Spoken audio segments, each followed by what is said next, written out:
Welcome to Tokyo Talks, where unique creatives and entrepreneurs share real stories of their lives in business, culture, and identity.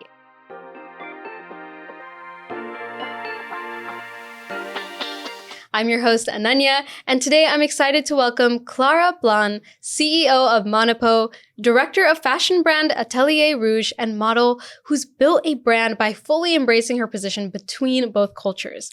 With about 1 million followers across her social media, she shares Japanese culture and explains it through a Parisian perspective. So today we're talking about building something unique and authentic, and I'm so excited to welcoming our guest. And thank you so much for being here. Thank you so much for receiving Thank you so much. I think your experiences are very much across different fields.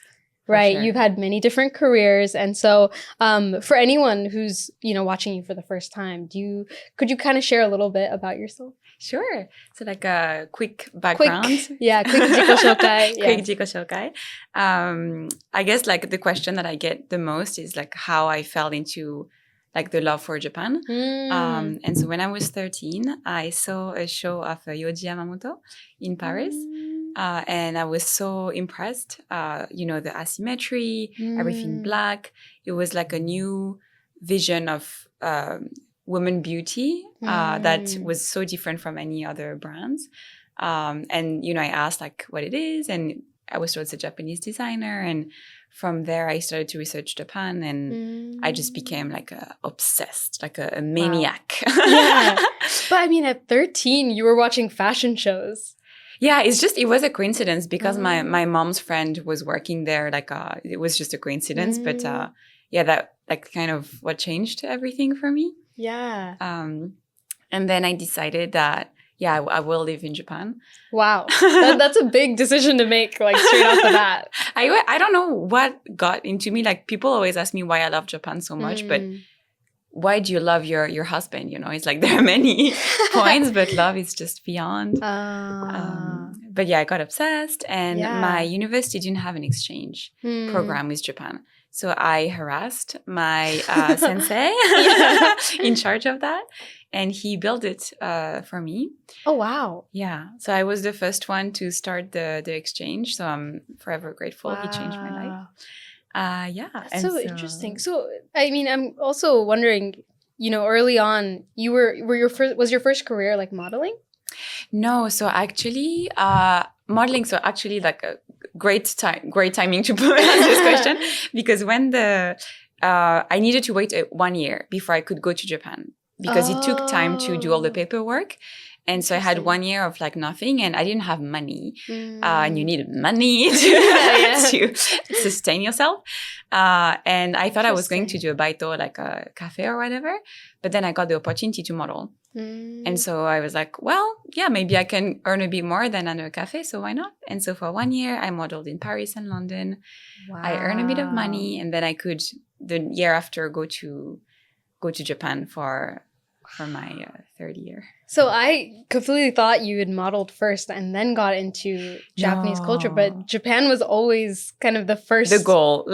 Yeah. Wow. Yeah, modeling was just my, money-making job. And how old were you when you started modeling? It was just a year after. I was 19. Okay. When I started. Interesting. Yeah, so you went to Japan before that. So no, actually I started modeling even before, and like actually that's funny because I made a cover of 2 Japanese magazines in Paris. One called Fudge and one called Cruel. Yeah. And I hadn't been to Japan yet, but I told them like I'm gonna go to Japan soon to study, and so I was already on the cover before ever stepping foot. So I was there. My cover. That is so cool. But that's a very long time ago. Wow. And so you were interested in Japan. You started modeling. One thing led to another. You're already on the magazine cover. Yeah. And I guess at that point, the study abroad program. Yeah. So finally, came through. So I could go. And so the first year was like the best year of my life. It's like you're doing NQE for like 7 years, long distance love. And finally I came here, and, I know many people are like, oh, I was disappointed or whatever, but was not the case for me. Really? Like every day, wake up super excited, go to bed very excited for the next day. It was like best year of my life. Oh my gosh, that's so nice. And you were probably like, okay, so you were doing that, but you were also modeling in Japan? Yes. So I was studying, but like I don't know if you did an exchange program. I also kind of harassed a lot of the programs around me, but they just didn't have, it was just too expensive. So then All right. I made friends on the internet, and then I organized my own Wow. homestay. So I did do a short exchange. That's how we get it done. Yeah, you just have to make it happen. Yeah, that's one good thing with France is like it's free. So yeah, we're blessed with wow. free education. Oh my gosh, I never wow. paid Whoa. for my education. That's so nice. Well, we have high taxes, but anyway, that's a totally different topic. Got it. But so like I was, exchange program, like they're not too heavy in terms of hours. So I could do, my exchange program, and I could do a bit of modeling here as well, which helped with a bit more cash. So I could travel a bit. Was it, I mean, also modeling is something that you were doing for the first time in Paris and then in Japan. Was there something that was difficult getting used to that at first? It was a very humbling experience because in the beginning, like I didn't know. And so I was very awkward. I didn't get any job. And actually, there's a fun story here. So obviously the best models from all over the world are in Paris. I mean, Paris and New York and, all the capitals of fashion. And I didn't know how to behave or be cool. And so I was just here, with the big heels and the heavy book, like running around Paris all day. And first, like I didn't get any job. Like it just didn't work. And I was a bit desperate. And like it had been 3 months and I need to earn money to go to Japan. And even to get the visa, you need to prove that. I think at the time it was like 3,000 euros. And I don't have that at all. And I cannot borrow or anything. So like, oh my God, should I just like stop and do a cafe for the time remaining or something? And then I go to this casting for Yohji Yamamoto. And so my booker is like, okay, you have a casting for Yohji Yamamoto. And I was like, oh my God. And so I, I don't know, like I try to behave in a certain way or like be like I watched all the shows again and like try to, look or do the same. And I got the job. It was my first job. That's crazy. And so when my booker called me, like I started like crying so much. That feels like it was made like Ume. I can't remember the English word because I was like Destiny. Yes. Destiny. Like it felt like wow. I don't know, like a cannot sign. believe it. Yeah, like a sign. Exactly, like a sign. The first brand is a Japanese brand and it's Yohji Yamamoto. And it was beautiful. How was it? I mean, did it live up to your expectations? It did. Like the team was so kind. And because like they could see I was so obsessed with the brand, like they were so kind to invite me to the family sales after so I could purchase some of it. And like I did it for a couple of times. Wow. Actually. And I guess that's what started it. And then I got more confident. And so because when you go to castings, like there's so many girls and like I was so shy and like not confident and like less confidence with the more I didn't put jobs. And from that, I guess like I felt like, oh, actually I've booked a job. And so I started to finally work. I mean, also like you did a Japanese show in Paris, right? So actually that was a showroom. It's not as cool as the show because I'm quite short. I'm 175, which is mega short. Like my agency would ask me to lie. I was 177. And that's like... But that's already not mega big and I think they could tell. So show was difficult. But it was a showroom, which is actually for me was even better because it's the buying session. So after the show... and you model for the buyers. So from like, like Isetan or Samaritan. So it's like, it's not a very prestigious job as a model because it's not like a big show. But for me, it was amazing because I was there every day and I could see all the clothes and see the buyers. And so actually leading to my next career, like seeing how this business of fashion is done was actually very, very interesting. I mean, that's a good segue because you also worked in the fashion industry. Yeah, that was my first career because, so as you said, like model was never a career for me. It was just like bringing some extra cash. Really? Okay. And it was also very interesting because I met so many talented like photographers and stylists, but it was never, and like I love to eat too much. So I finished my master's degree in France, and then I joined Louis Vuitton. Wow. So that was the what did start. you study in your master's? So that's a very French master's. I was always in communication and marketing, but my final year of master's was on luxury management. Whoa. So, wow, that is very French. I'm sure like only in France. Yeah. Wow, I've never heard of that ever. Luxury management. But I mean, you got the luxury management job. Got the luxury management job. That's so interesting. Very French. Was that kind of what you were doing at Louis Vuitton? Yeah, so I was in the digital communication department. So it was actually the opposite of the job I'm doing now.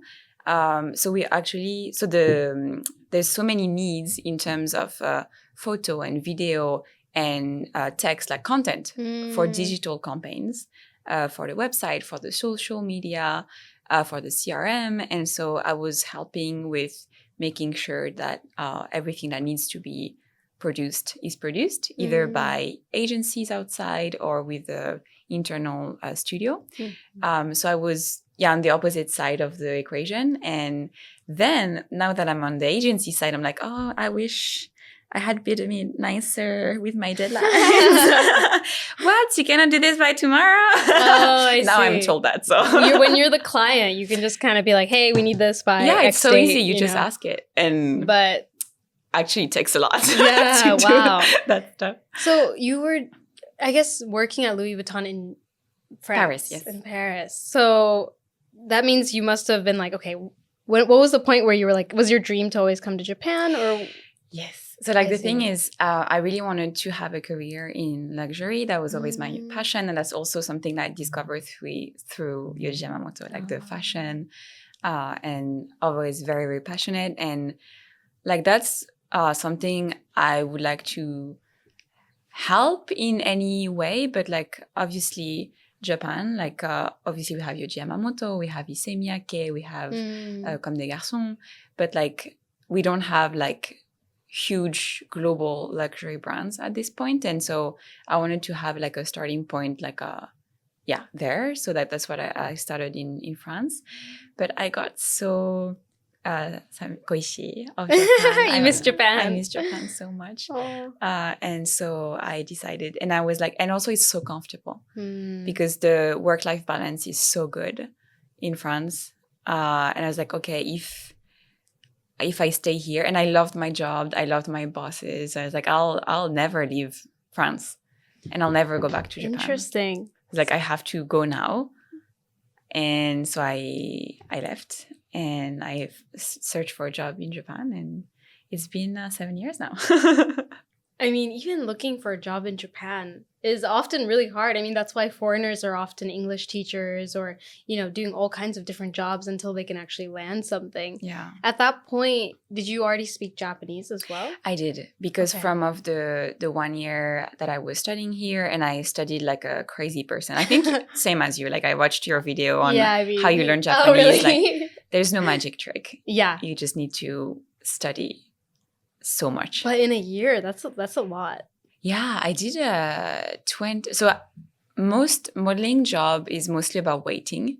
In casting, waiting while doing your makeup, waiting during takes. And so I was studying all the time.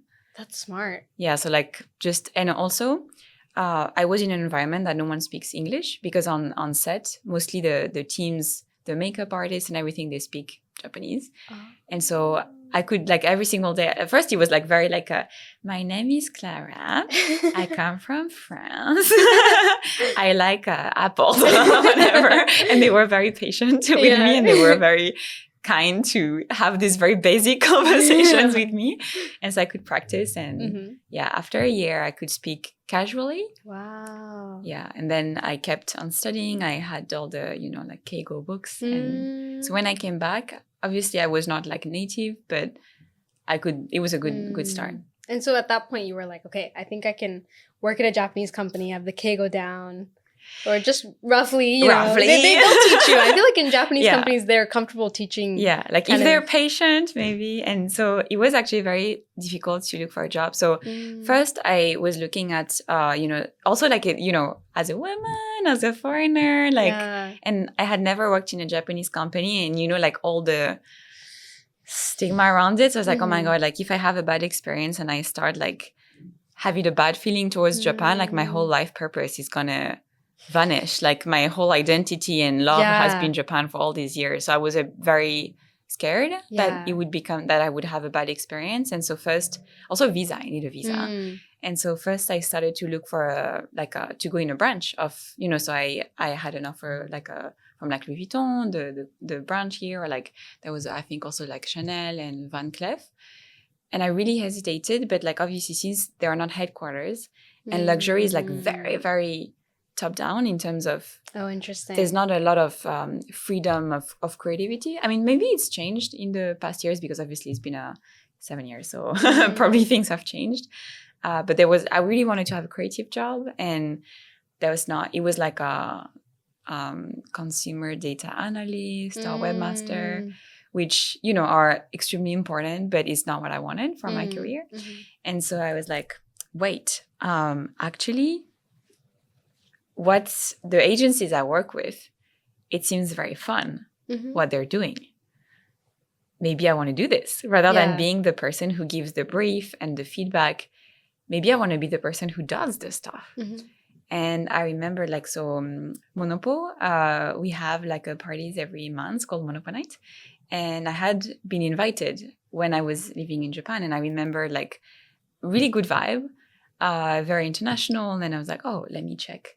And I loved what they were doing. I was like, oh, wow, like this is what I want to make. And so I reached out and they said yes. Wow. So that was the first company that you started working in Japan. And now you're the CEO somehow of the company. That's insane. That happened. I mean, somehow. You know, that I'm sure at the moment it wasn't in your mind that would be the future. But I mean, until they asked me, it was not in my mind. That's crazy. I mean, you know, how did that happen? That's a very good question. What was your first role? So the first role was like a project manager. So obviously I had a very different job before, so I had to learn from scratch. But I joined, and so the first project that I worked on, actually, like I was also looking at Shiseido because in love with their brand, like what they're doing, and I was looking at it, but I didn't get it. I mean, you know, I sent something or whatever, like didn't work. But actually, one of the first job I could be on was a Shiseido brand called the Waso. Oh, wow! Yeah. So it came around. I was like, well.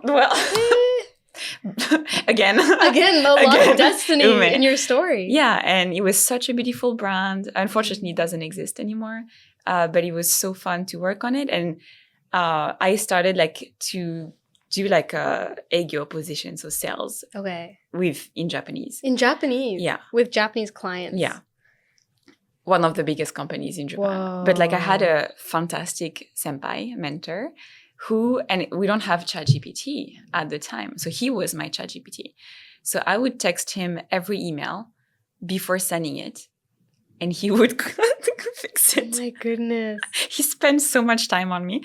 And so he taught me everything because, as you know, like sales in Japan client handling is very specific and different from anyone. Like how does that work?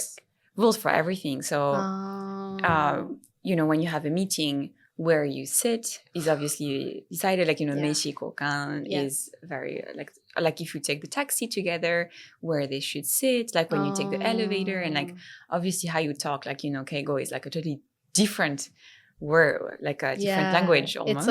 It's like there's Japanese, and then Keigo is like this honorific language that's Yeah. completely different from Japanese, and you have to use it, right? Otherwise, 100%. you know, you just come out saying something rude in a way. Yeah, and like also like obviously, like, you know, they know you're a foreigner, but there will be obviously better trust if you show that you fully master the rules and the politeness and how to talk. So that was very important for me to master that Was that from the not tough? beginning. I mean, people say Japanese work culture really does, take a burden.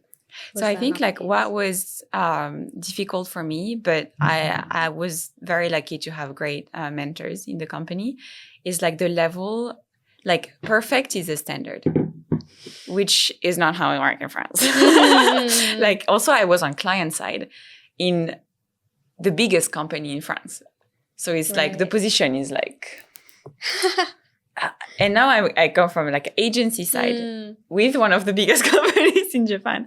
And like, so like the level of like difference. And so to give you like a very classic example of what took me a while, is like how we made decks in France. Is like, we don't care how it looks like. Like, もう伝わったら大丈夫. Like even, as long as you can get your understand, message. like get the point across, like that's enough. And so, and actually, if I would take time on like the how it looks like, my boss would be like, "What are you doing?" Oh. Like we finish at 6, so we have to be like fast, and we I have 1 see. hour and a half for lunch. So An hour and a half. Yes. Oh, wow. So need to get it done fast. So, but here, obviously, also if you're agency side, like everything is a deliverable. So even if I make a deck, obviously, like the fonts, they need to be the same. Obviously, like the images, they need to be perfectly aligned. And I mean, yes, of course. And like, so this level of detail, like, and first, like my eyes were not trained to this level. So I made one deck, and of course, because I had work in digital communication, and my thesis actually was on social media as well, like the impact of social media on Japanese fashion. So yeah, and so this job for Waso had a lot of like social aspects in it. And so I was like, okay, I'm gonna try out and do the strategy. And I made the deck, and I'm so proud. And I show it to my senpai, and he was like, "もう全然ダメ." Like, no way. Really? I was like, oh no. And then she fixed it. And the second time I try, and like, もう全然ダメ, and I was like, oh my God. And like every time I thought, this time is gonna be perfect. But my eyes were just not trained. But she took the time to make this full document. Like, she took so much time to, like, okay, like you need to, like a checklist. The font need to be the same. The title need to have all the titles should have the same size, blah, blah, blah. And like, yeah, like it's a very small detail, like on work, but, and like, I guess there's no word in English, but omotenashi, I guess hospitality. Hospitality, yes. Omotenashi, like with client relationship is obviously extremely important. And so how to write the email in a way that would make the information very clear and very easy to understand right away, where in front is like, blah, blah, blah, blah. Sending this long lines. Where here, you use like small squares and small like triangles, and so it took a while, but I love it. It really raised the bar of my professionalism. I think it's just your probably work style really matched well. I mean, I know you had a different work style, but I think you were very open to the very detail-oriented Japanese style. Yeah, I guess because the love of Japan is so strong that everything is like an adventure for me. So it's like, so let's learn and discover how to do business in Japan. Yeah. And so, we do settai as well. So, oh my goodness. So settai, I don't know how to explain it, but it's kind of like Japanese, drinking culture, or, client relationship where you would take your client for like a dinner or for drinks. And actually, like, I know I'm lucky that in my job, like I'm blessed with, we work in marketing, like, so it's like very passionate people. And like, so it's fun for me. Like, I know for many people it's probably maybe not that fun, and like, but other topic. But for me, it was always like very interesting. And it was I guess a really good way for me to be able to do sales, because in France, like obviously no one wants to have dinner with their vendor after a long day. They want to be with their family or their friends. So it's difficult to get new accounts in France. Whereas in Japan, you can get this chance. And even if they have never worked with you, like if you display how well you understand, like how you can make like a good night, you've picked a good restaurant, like you're very careful that they have like, their drinks full, and like how you order, and like making conversation fun, and like explaining like, like not making it too business heavy, but some ideas that you have for their brand or their thing. And that's how you can, maybe earn the trust for like one try, or they will call you for a pitch after that or something. And so that's how I did sales in the beginning. I mean, it's kind of cool. I mean, at least from my perspective, to be able to, talk to vendors and talk to these brands and create connections there. I mean, even if it doesn't work out, you get to meet people and learn how this works. And, that's so special. Yeah, it's so special. And also because like, obviously it's a way more casual setting. Like everyone also, you have a bit of alcohol. So everyone can be a bit more like open. And so thanks to this, like I gained so many insights on so many challenges of so many different brands in different industries, and like challenges of someone who's social head, or the challenges of someone who's a marketing lead. And like all of these are like a yakuin, like a C-level person. Like all of them have very, very different challenges, and depending on where they are in the market and everything. So obviously what we do is we cannot call consulting, that would be a bit too pretentious, but like having all these insights like really helped me down the line in my job, because I have all this data in my head. Oh my gosh, that's incredible. I mean, I think in America, at least with presentations, we try to make it look nice, but we're not detail oriented at all. And especially when I used to work at Amazon, we didn't even do slides. It was just all documents only, because with slides, you can kind of change things up, make it look nice, but when things are not actually as nice as they look. Right. So, but I was always like, I think slides are pretty important, because they do kind of create a story. And especially when you're working in marketing, it's the only way that you can kind of share what you're trying to do. Yes. Otherwise, a lot of the time in marketing, you're doing stuff that no one's ever done. Yeah. Also, like deck is really kind of one of the core thing that we do until the delivery of, or whatever it is. Like it could be a campaign, an event, like an influence activation, but making decks help us to align with the client on expectations. And that's, I guess, the most important thing that I learned in sales. Is like, and it's good because since I was on client side before, I could see how the perspective are totally different.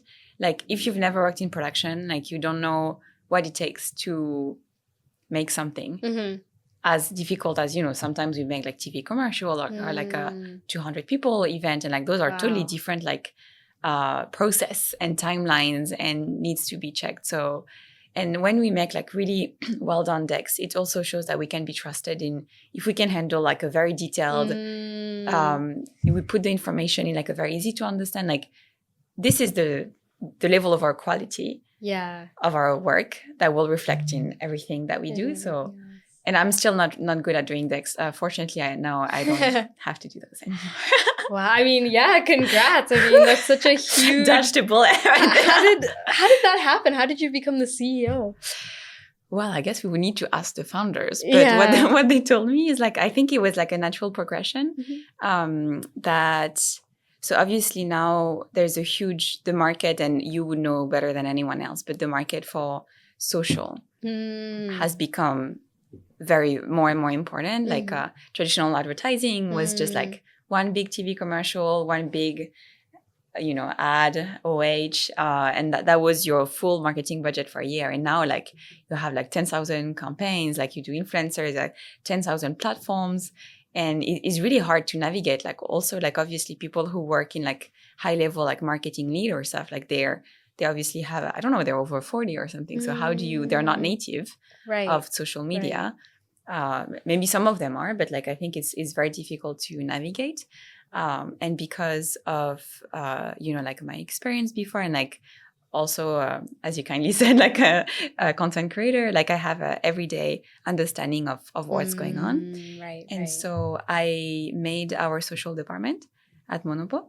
And so I guess that was kind of the first step to show that I can build the team and manage a team. And so I guess that was kind of a sample that if she can handle a couple of people, maybe she can handle more people. Wow. That might be one.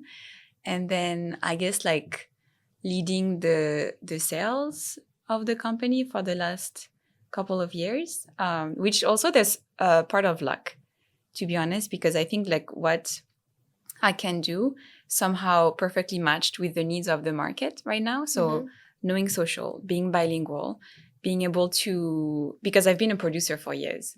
And so, for example, I think I can talk about it because it's out, but we worked with Uniqlo for many, many years. And so there was a campaign that we did for UT where we wanted to shoot in Paris. And I was like, well, well, you're the perfect person for that. well, and I don't need to bring like a team of 50 people from Japan all the way to Paris. I just went with another producer. We went there, hired the whole team over there. So it was very like agile and so cost efficient. And we have branches in Paris, London, and New York as well. So I think like now what I can do, but I can also handle like obviously like Japanese clients as well. So all of this helped me kind of grow the sales. And I think like, at some point when it was the time that the founders wanted to go to the next stage, they thought, as per, I don't know, the sales stuff and the team stuff, like maybe she can do it is probably the rationale. I mean, I think you proved it because you not only figured out how to, first of all, do settai, which is like, getting intel and, getting clients. You've done sales and like managing people. That's also, you kind of jumped into all of these different fields and been able to excel. Do you feel like there's something specific that you do that allows you to kind of adapt to all these new skills? Or something, I guess, a motto or something that you keep in mind?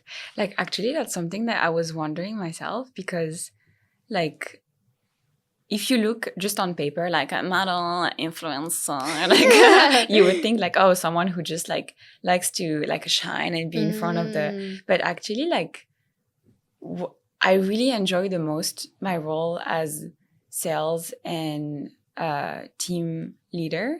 Like, I don't know. It's just like makes me very like, it's just like so much satisfaction of like, because we're blessed with clients that we, obviously like you cannot be passionate about all the projects that you do, obviously. But like, I was very lucky that I can choose like client that I personally really like. And the brands are also really like, and there's so much satisfaction in like delivering something really good in a way that makes their life easier. Like, I guess this hospitality aspect I really, really enjoy. And like, when I thought about it, like, I think it's, as creators, it could look like we want to be like bling bling or whatever. But actually, I feel there's a lot of hospitality because we exist thanks to the audience. Exactly. And so we need to always think of what would interest them, what would bring them value. And so I think like maybe that's maybe a core thing that, bringing good hospitality is something, but not only for the clients, but also for my team. I mean, far from perfect. I'm sure they would have a lot just to say about me, but that's really what I try to make sure they're happy and fulfilled and can unlock their potential. And yeah, I mean, the way that you're talking about it just sounds amazing. I feel like my impression is like agencies are tough. And especially because you're always at, the client, their word is everything. Like, you're always working for that. But the way that you've been able to kind of take that with grace is like really, really hard. But I totally relate to the content creation part that you were mentioning, because I was having this conversation about what's good content and not as good content. And the best content, like within the first 3 seconds of the hook, whether the video is made for someone or it's made for themselves. Exactly. And it's just that feeling of wanting to help others or like share, something that I struggled with that someone else shouldn't have to struggle with. And what you do as well, like with your content, your YouTube and your Instagram especially. I'm like just a fan on my own, like watching your videos, because you share a lot of ways to not only improve your life, like through like food and like lifestyle choices, but also like mentally.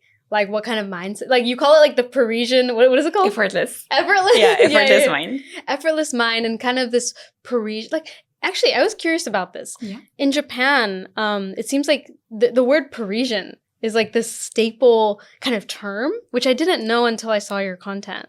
Could you tell me a little bit more about that? Yeah, so actually like, I think this is also something where I got very lucky, that there is a mutual love between France and Japan.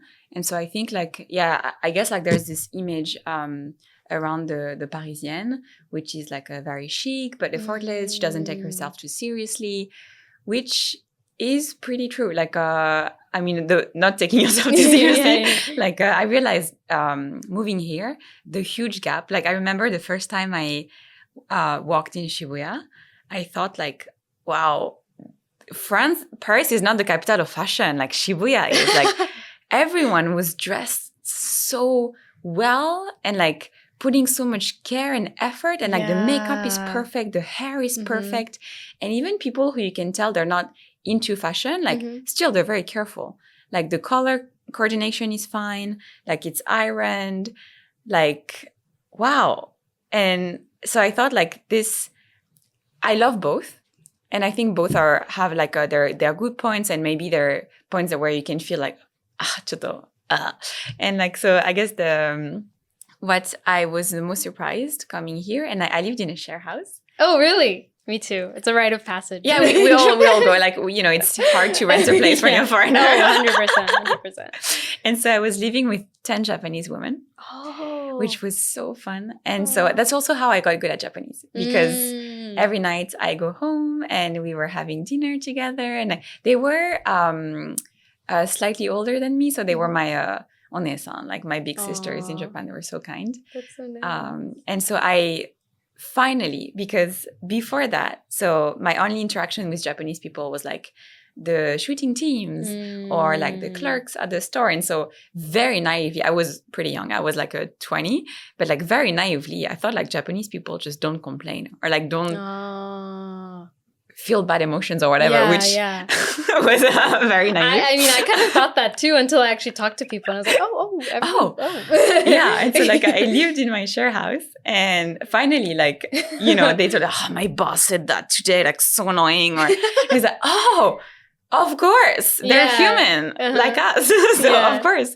And, but through this, actually they shared so much of the burden that they feel every day. And this is something that actually surprised me, like the level of burden that they felt. Like, of course, I cannot generalize to all Japanese women because it's just like the small sample of 10 people of my share house. But the burden on the pressure on beauty, the need to be young, the need to be skinny, the need to be married at a certain age. And like, I felt like that the standard of beauty was very narrow. It's like, maybe I'm wrong. It's just like what I felt through talking to them, like that this is but this standard is actually very far from the actual Japanese beauty structure. Like, you know, I think it's changing now, but obviously like, you know, very pale skin or big eyes or whatever. And I felt like, wow, so much pain every day to try to be something that is so far from, you know, what you were born with. And the pressure of, like I'm over 25, but I'm not married. And like, or career-wise, like I want to get married, but I also want a career. And like so much pressure. Or like, you know, like there was a lot of, I don't know what my colleagues think about me. Like, I think it's human. Like any culture, we feel that way. But like I felt it so strongly. And I think like or maybe it's just me, but in France, we really don't care that much on many things. We really don't care.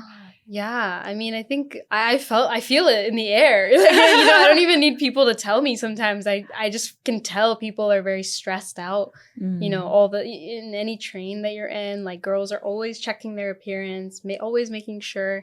And I realized in beauty, especially in Japan, it's a lot more about manners. Yes. Like beauty is a manner. Yeah. And I've never thought like that. Exactly. Like, exactly. Actually, I was, because I got very interested and I was looking into it, and I found research that said, I mean, it was in a magazine, so it's not like a, you know, that's like, the only thing I could find. I haven't been doing that. But it was like, I think the sample was not that small. Yeah. And like the first reason to do makeup was mana.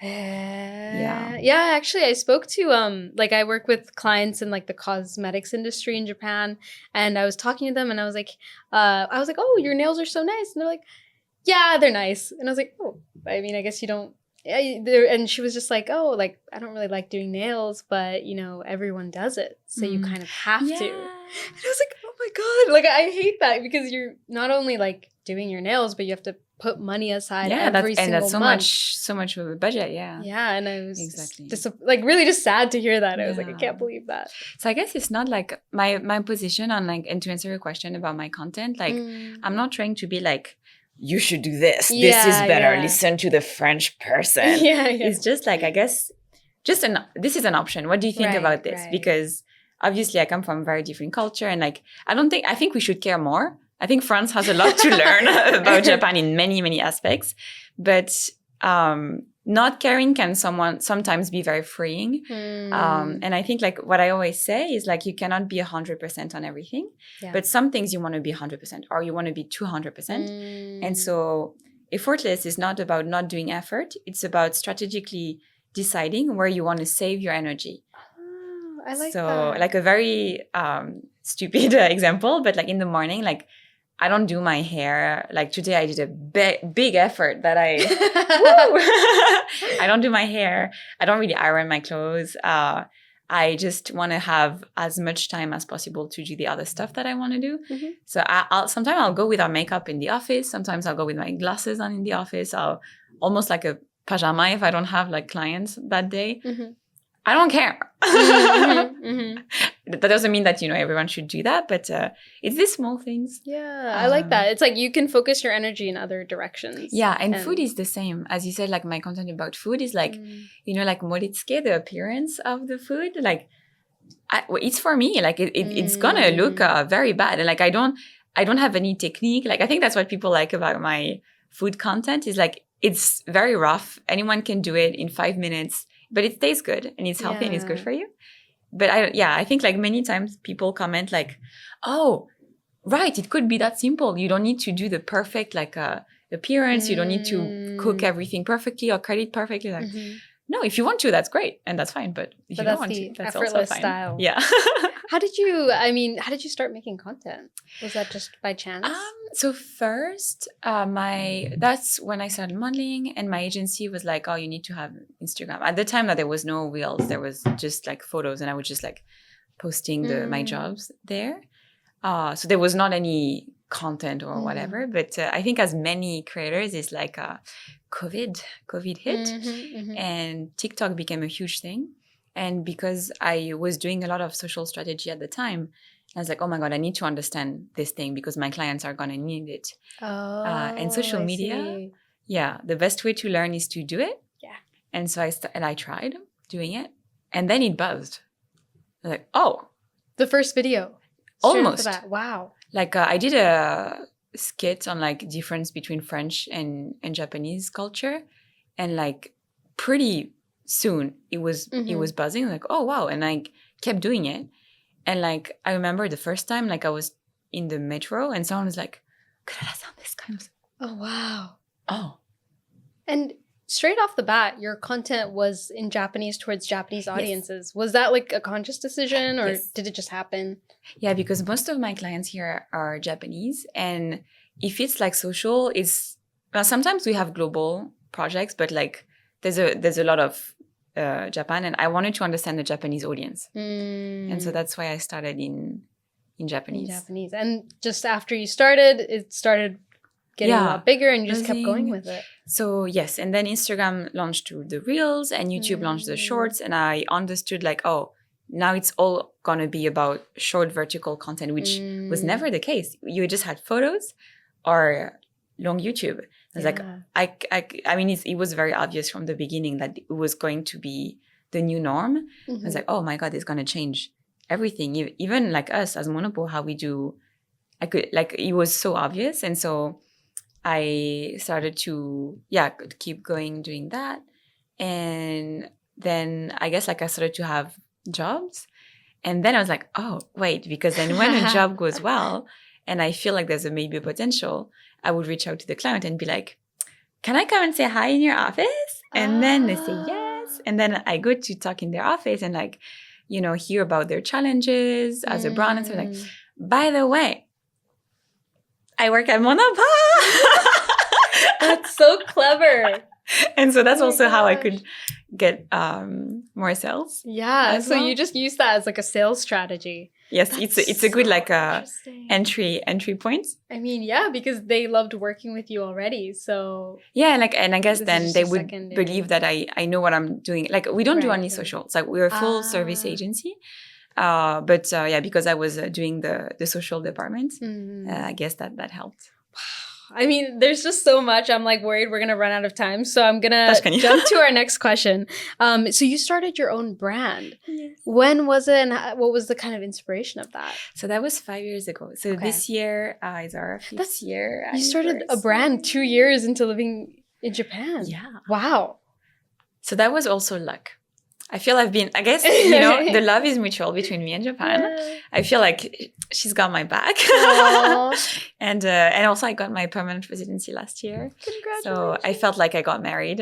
That with is Japan. such a big, it's so hard to get it, It's so especially hard. nowadays. It So was very hard. congratulations. Thank you so much. Do you have it? One day. Oh God, I feel like my visa is like, as long as I can stay in Japan, I'm happy. But I hope sure I get you'll it get one it. day. But yeah, it takes time. Yeah.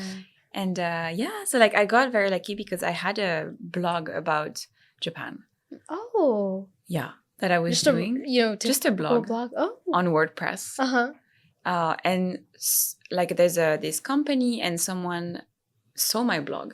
And this company, they already have like a couple of brands, but they wanted to start like a accessory, and they wanted to start something D2C. But they didn't have anyone to do the direction. And like I don't know, like I was not even an influencer at the time. Like I had like maybe like 10K or something just from my modeling stuff. Right. But I don't know, she saw my blog and I don't know, she was like, oh, Parisienne, good sense or whatever. She doesn't even know that I actually work in marketing. But she reached out and was like, do you want to do a brand together? And I was like, Whoa. I don't know. And then she's like, it's with so we have this connection with this craftsman in Tajimi in Gifu who do minoyaki, which is the ceramic. Like this. Ceramics. Interesting. And I was like, yes, Japanese craftsmen, yes, I will do, yes. And so that's how we started. Wow. And obviously, like at the time, I didn't have permanent residency, so I cannot make a company, I cannot make anything. But we always had this agreement that, it would be co-owned when I finally can make a company. And so that was finally last year. But and so for 5 years, so we started with minoyaki. And minoyaki earrings specifically. That was Yes. your trademark product. Yes. And so the concept is that every collection is inspired by an art movement. So the first one was Japonism, obviously. And then we had Cubisme, Rococo, Impressionisme, Symbolisme. Wow. And so I pick, because I love art, so I pick an art movement and then I pick art pieces. Obviously, they need to be more than 70 years old, so you can use them commercially. I see. But you can't. They're all very old. And then I design inspired from the piece of art, like Van Gogh or Monet. And so that was the collections we did. And then we started to expand into silk because we found this beautiful atelier in Ishikawa who do like beautiful silk. And they're the last one in Japan who can do jacquard. And because I love Japanese craft and I know, it's very tough. Like overall, like industry, stuff making in Japan is getting tough and tough because everything is made elsewhere. But everything has to be made in Japan. Right. That's my non-negotiable. And so we always try to find these beautiful places who potentially struggle a bit. And so we are trying to do our best to be able to order as much as we can. So now we have minoyaki, we have the silk. We have another from metal in Asakusa. We have diamonds that's made in Tokyo, from all over. That's such a special, project because it really ties everything that you're working on in Japan. I mean, that's really incredible. Thank you so much. I guess I would love to take this last last part of our podcast to talk about what's kind of next for you now that, you're juggling so much. I mean, I would love to even learn how you manage all your time, but what do you kind of see on the horizon? And, after 7 years in Japan, do you continue to plan on living here? Yes. Yeah, I'll spend my whole life here for sure. I guess I wish I just could go back a bit more to France to see my family, probably work with friends. But now I am making another brand. Really? It's launching in September. It's been 2 years in the making. What? Can you talk about it? Yeah. Oh, okay. So it's based on the concept of effortless as well. And so it comes from, the story with my roommates. And we want to address all these small frustrations or pressure of daily life of Japanese women and provide solutions. So the first one is it's actually makeup, like a multi-stick that you can do your whole makeup in a second. And we put a mirror on the top. So you can you put it in your bag. You can go outside and just up, that's done. We took a texture that's very easy to blur and lay out. So you can just even without looking at it, it's going to look good. Yeah. And so, but we will develop other product. Now we're working on an organizer for your bag because, bags are always such a mess. But the bag organizer are really not cute. And we're making a very cute one. Because obviously this small joys in daily life is through those small items. Yeah. Oh my gosh. Well, thank you for sharing that on our podcast. That's so exciting. And I also feel like I need a good organizer because I feel like I just keep all my makeup in a giant bag. So yeah, so this would help. That would be amazing. And the stick too. I feel like makeup is a lot. So it's nice to have something that's useful. The name is pretty cute because we called it Yuru. Yuru? Yeah, because of Yururi to ikimashou. I think it's very hard to translate, but let's take it easy. Let's take it easy, effortless. Yes. And so it's called Yuru. Wow. Well, I feel like even in the small amount of time that we've discussed, there's just so many themes with everything that you do. They all kind of line up really well together. And I hope you don't have questions about my personal life or romantic life because there's none of that. So oh, really? At least. All of it's just career. Just that. I mean, hey, you got really far with that. So, I think you're doing something right. But yeah, there's just so much more that we could just keep talking. But I just want to say thank you so much for being on the podcast today. And thank you guys for watching. Is there anything else you want to say or anything you want to share before we wrap up? No, just thank you so much for receiving me. Last time we had coffee, I had such a I want to interview you because there's so much interesting thing about start a podcast. Yeah, thank you so much for receiving me. It was fun. Of course, thank you so much, and thank you guys for watching. And I learned so much today, but and I hope you guys did too. So if you learned something, please share your ideas in the comments or any thoughts. And thank you so much for listening to Tokyo Talks. If you enjoyed this conversation, please share it with a friend. Subscribe and follow so we can keep sharing more. And I'll see you guys next time. Bye. Bye.